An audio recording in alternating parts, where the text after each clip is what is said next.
الاهلي في الفترة دي عامل زي ما يكون حد طلع للقمة واتحدف من فوق. ده التشبيه يعني الواقعي للي حاصل. شوف بقى سرعة نزول حد من القمة دي، هي دي سرعة هبوط الأهلي.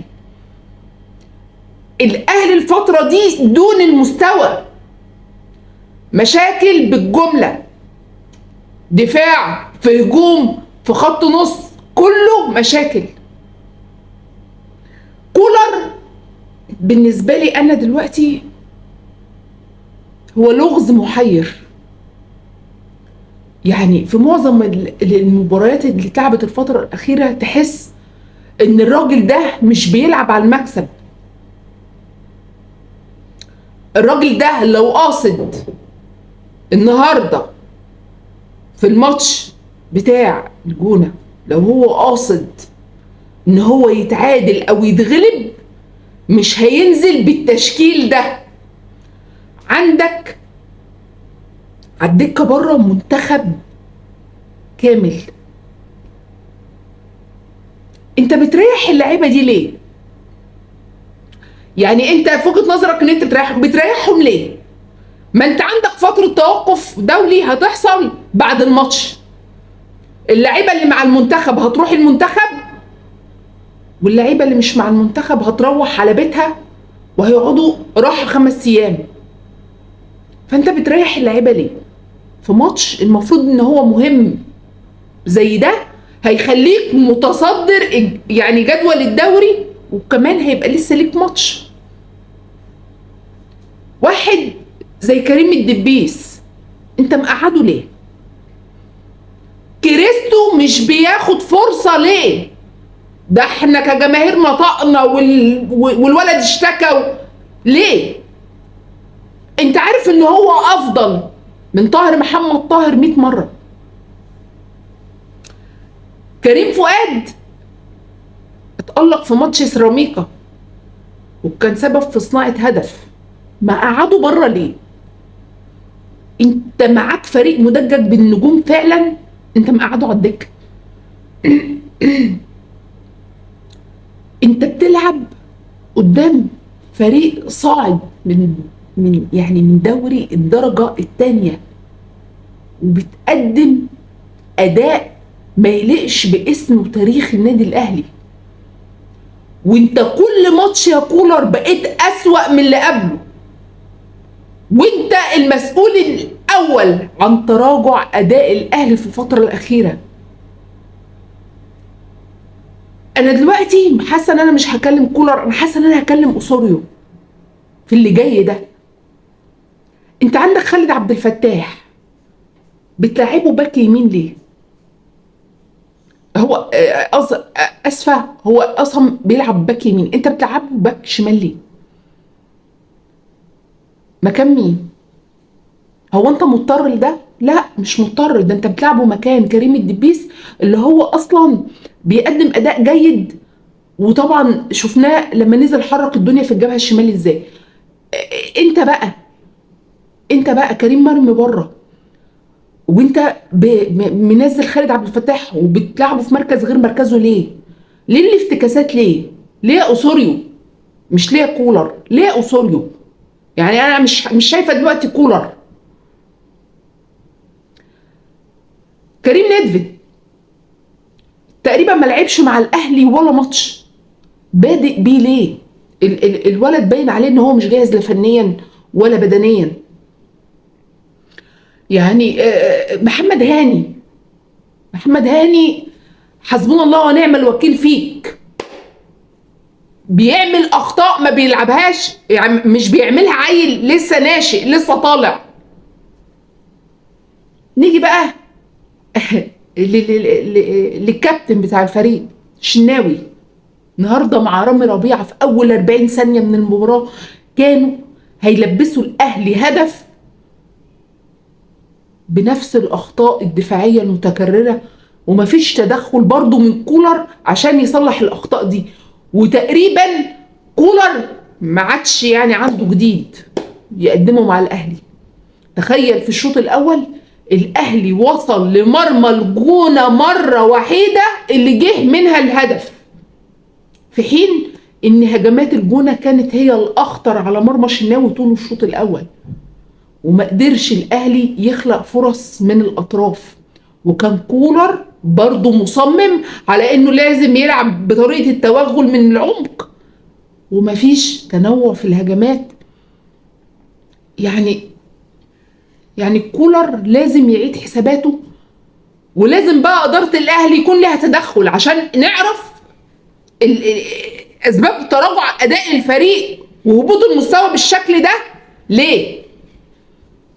أنت النهاردة ما تقدرش تشاور على لاعب في الأهلي وتقول إنه كان نجم الفريق.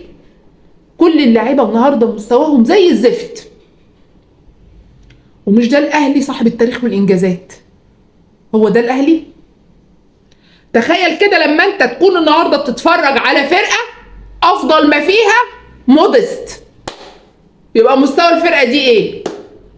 وانا والله مش بقلل منه، بس هو والله النهارده هو حتى على الاقل استلم وراوغ وسجل الهدف الوحيد للاهلي، عمل حاجه.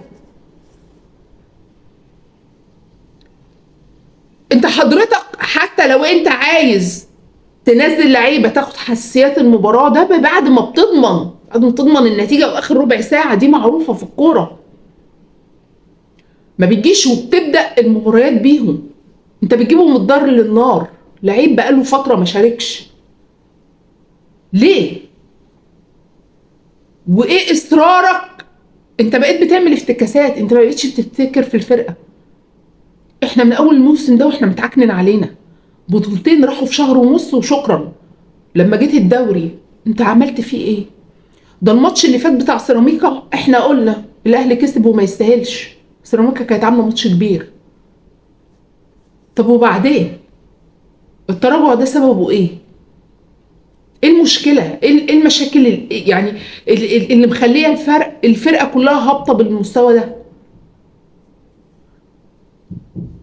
انا والله ما حد عارف. انا طالعه اللايف، انا اصلا والله الواحد مش عايز يطلع يعلق على المباراه دي، بس كده احنا رايحين من سيء لأسوأ. وبعدين كابتن الشناوي انت جاي بتعترض على الكرة ضربة الجزاء بتاعت الجونة اللي هي بالكوع، اللي هي اتلغت لك برضه في اول الماتش بالكوع. ما هي المبادئ ما بتتجزأش، ضربة جزاء مستحقة وتستاهل. فانا الاداء ده احنا مش عارفين. ده الواحد قاعد قدامه لسه 3 شهور، في شهر 3 ده احنا لسه قدامنا 4 شهور على نهائي كاس مصر وقاعدين شايلين هم. المصيبه السوداء ان انت الشهر الجاي رايح تلعب كاس العالم للانديه. هتلعب بالمستوى ده ازاي؟ المستوى ده هتدخل بيه ازاي؟ ولا هتحصرونا تاني؟ احنا لسه والله ما فوقناش من البطولتين اللي راحوا في شهر ونص دول. لسه هتروح تعمل ايه؟ ما حدش عارف. وبعدين انت ليه مصمم على الشناوي حضرتك؟ يعني ليه انت مصمم عليه؟ ما انت عندك يعني انا مش شايفه مصطفى شوبير. انت لما حملته اي ماتش الراجل زعلنا في حاجه؟ لعيب عنده ثقه، بيشوط كويس، بيسلم كويس، كل حاجه فيه كويسه. انت ليه مصمم تحرق دمنا بالشناوي ده؟ الواحد ما بقاش بيبقى عايز يشوف خط ال 18 بتاع الاهلي اثناء الماتش، لا تتلعب عليه كوره ولا يشوط كوره ولا عايز يشوفه اصلا. يعني ده اللعيبه لما بتيجي ترجع له كوره الواحد بيبقى ضربات قلبه بتزيد. هي الكوره اللي حصلت النهارده اول ماتش دي ده منظر، ده منظر ايه ده؟ ده المفروض كابتن الفريق اللي مسطول واقف اصلا مفيش تركيز نهائي. طب ما هو بالتالي هتبقى الفرقه كلها زفت من وراه. ما هو ده المفروض كابتن الفريق. مفيش مشكله على فكره ان انت لو لعيب يستحق يلعب، وما تستهترش بالفرق كده، لان انت كده لو على المستوى ده صدقني انت مش هتاخد الدوري لو المستوى ده استمر، لان انت في نزول عمال مش عارفين رايح على فين. الاهلي النهارده بعد التعادل مع الجونه اتصدر جدول ترتيب الدوري بفارق الاهداف من بيراميدز برصيد طبعا 13 نقطه لكل منهم. كان فاتك دلوقتي متصدر بفرق اهداف كمان، بفرق نقاط كمان، وكان هيبقى لسه ليك ماتش تاني كنت هتبقى راكب الدوري. نتمنى ان فتره التوقف دي تكون فتره لتصحيح مسار الفريق، خصوصا زي ما احنا قلنا ان احنا داخلين على بطوله كاس العالم للانديه في شهر 12 اللي جاي. الشهر الجاي هنقعد نقول الشهر 12 اللي جاي، هو قدام 4 اشهر، ده الشهر الجاي. فنتمنى ده يعني لازم يكون في تصرف من الاداره، مش هتسيب المواضيع كده، مش هتسيب المواضيع كده. حاول تظبط بقى الدنيا، تتدخل.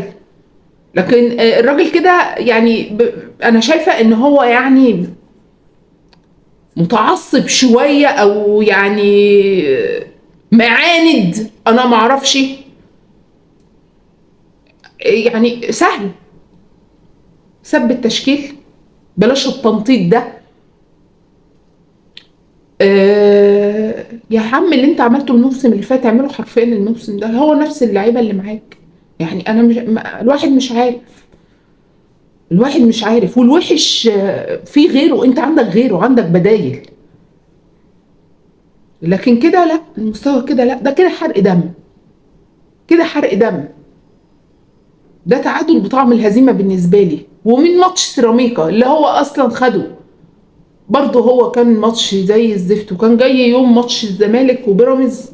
يعني بصراحه ماتش الزمالك وبيراميدز في الكاس غطى عليه، وكان احسن منه 100 مره، واداء كره احسن منه 100 مره. الاهلي وحش، الاهلي وحش وحش. احنا مش ناقصين حرق دم، بالله عليكم الاداره تتدخل تشوف المشاكل فين عشان نخلص من الموضوع ده، واحنا لسه كده في البدايه. عشان احنا ايه يعني، لسه بنقول يا هادي وضيعنا بطولتين وادينا الدوري. الواحد حاسس انه داخل كده على موجة ايه، شلل عرجان كده. الشهر الجاي كاس العالم للانديه، ربنا يستر وما يبقاش حرق دم كده اورجانيك لينا، يعني ربنا يستر. حد هنا انتهى الفيديو معانا النهارده. اتمنى يكون الجميع بخير، ونتمنى نشوف الاهلي الفتره الجايه بخير. والسلام عليكم ورحمه الله وبركاته.